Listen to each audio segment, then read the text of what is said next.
कभी स्कूल पहुंच जा रहे हैं आईपी गुप्ता तो कभी बच्चों के क्लासरूम में जाकर करने लग रहे हैं बच्चों से बात।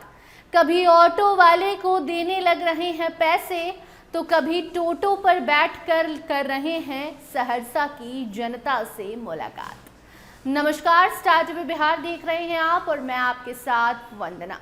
देखिए, सहरसा विधायक आईपी गुप्ता की चर्चा बिहार भर में हो रही है क्योंकि इस विधायक की सादगी ही कुछ ऐसी है जिसकी बात लोग ना करें ऐसा हो ही नहीं सकता। आईपी गुप्ता कभी इफ्तार पार्टी में शामिल हो रहे हैं तो कभी उत्तर प्रदेश में नजर आ रहे हैं और वैसे में अब जब आईपी गुप्ता बिहार आए हैं तो कभी इफ्तार पार्टी में सहरसा में शामिल होते दिखाई दिए हैं तो अब इस गर्मी में आईपी गुप्ता दिन की धूप में निकल जा रहे हैं सहरसा के लोगों से मिलने। जी हाँ, सहरसा की जनता ने आईपी गुप्ता को अपना विधायक चुना और आईपी गुप्ता ने उनसे वादा किया कि जो आज तक सहरसा में नहीं हुआ वो हम कर दिखाएंगे और लगातार आईपी गुप्ता अपने लोगों से मुलाकात भी कर रहे हैं। अक्सर ऐसी तस्वीरें नजर आती हैं जब आईपी गुप्ता कभी किसानों के साथ सड़क पर बैठकर मीटिंग करने लग जाते हैं तो कभी बच्चों के साथ स्कूल में खेल कूद करने लग जाते हैं, कभी प्रिंसिपल से स्कूल का जायजा लेने पहुंच जाते हैं तो कभी किसी इंजीनियरिंग कॉलेज में तो कभी किसी अस्पताल में नजर आते हैं।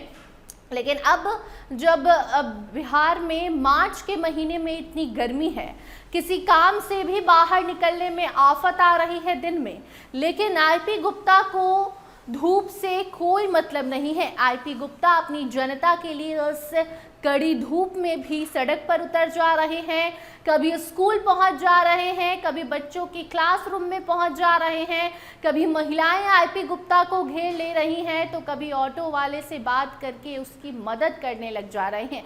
तस्वीरें लगातार स्क्रीन पर आपको हम दिखा रहे हैं किस तरीके से सहरसा में आईपी गुप्ता ने भ्रमण किया है, सहरसा में जनता से मुलाकात की है और ये जानने की कोशिश की है कि उन्हें क्या कुछ परेशानी है और किस तरीके से सहरसा की जनता की परेशानियों का हल निकाला जाए।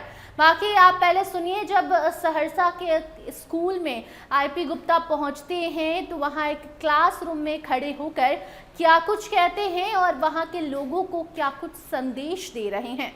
दोस्तों नमस्कार, ये एनपीएस प्राथमिक विद्यालय हनुमान बाग है। आप देख सकते हैं इसमें 1 से क्लास 5 तक के बच्चे पढ़ते हैं और ये एक ही रूम है। इसमें 6 शिक्षक हैं और शिक्षक यहीं बीच में बैठते हैं, यहीं बीच में बैठते हैं, यहीं क्लास होता है। टोटल कितने बच्चे हैं इसमें? 6 तक बैठने के भी जगह नहीं होता है, बाहर निकालते पेड़ के नीचे पड़ा आज काम है वो जमीन नहीं है, इतना ही है। जमीन नहीं है, ये भी सामुदायिक भवन है, स्कूल का सामुदायिक भवन है। क्या स्थिति है बिहार में एजुकेशन सिस्टम का, आप देख सकते हैं। एक ही क्लासरूम है, उसमें शिक्षक भी रहते हैं, इनका टेबल भी यही है। 6 शिक्षक पता नहीं कैसे बैठते हैं और 76 बच्चे हैं, 6 टीचर हैं। मैं बात करता हूँ सीएम साहब से और जिनका ज़मीन है मैं उनसे मिलता हूँ, अगर ज़मीन दे देते हैं तो बनाने की कोशिश करते हैं। अजीब वो गरीब स्थिति है बिहार में एजुकेशन सिस्टम का।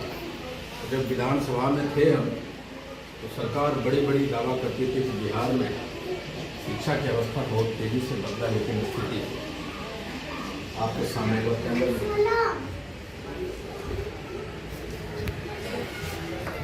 ये इनका ऑफिस है शिक्षकों का। यहाँ एक शिक्षक बैठते हैं, यहाँ हेडमास्टर साहब बैठते हैं। पता नहीं 6 लोग कैसे बैठते हैं, बड़े बच्चे कैसे पढ़ते हैं, लेकिन अपनी समस्या का समाधान करता हूँ। क्या नाम है? तो सुना आपने, ये स्कूल की तस्वीर थी। बाकी लगातार स्क्रीन पर वो तस्वीरें आपको दिखा रहे हैं जहां कभी एक ऑटो वाले की आर्थिक मदद करते आईपी गुप्ता नजर आ रहे हैं, उसके हाथ में पैसे पकड़ा रहे हैं, तो कभी टोटो पर बैठकर वहां के आम लोगों से बात कर रहे हैं। देखिए, आईपी गुप्ता लगातार जब से विधायक बने हैं तब से सहरसा को एक नया रूप देने में लगे हुए हैं। हाल ही में विधानसभा सत्र के दरमियान भी आईपी गुप्ता ने कई मुद्दों को उठाया और अब जब सत्र खत्म हो गया, राज्यसभा चुनाव हो गया, नई सरकार भी बनने वाली है और इसी बीच आईपी गुप्ता अभी इफ्तार पार्टी में भी शामिल हो रहे हैं। हाल ही में यूपी भी गए थे, उत्तर प्रदेश में होने वाले चुनाव को लेकर भी इन्होंने बिगुल फूंका और अब जब वापस आए हैं बिहार सहरसा, तो सहरसा की धरती पर सहरसा के लोगों से मिल रहे हैं, उनसे मुलाकात करके उन्हें बता रहे हैं कि आपका विधायक सिर्फ वोट लेने नहीं आता बल्कि आपकी परेशानियों को सुनने और ये जायज़ा लेने भी आता है कि अधिकारी कैसे सहरसा में काम कर रहे हैं और आम जनता को कोई दिक्कत तो नहीं है। बाकी अब इस विधायक की चर्चा हो रही है इनकी सादगी को लेकर कि किस तरीके से सड़क पर पैदल ही चल देते हैं, तो कभी बच्चों से जाकर बात करते हैं। ऐसा विधायक लोगों ने पहली बार देखा है। बाकी इस पूरी रिपोर्ट पर आपकी क्या प्रतिक्रिया है, कमेंट सेक्शन में ज़रूर बताइएगा। अन्य अपडेट्स के लिए बने रहिए स्टार टीवी बिहार के साथ। धन्यवाद।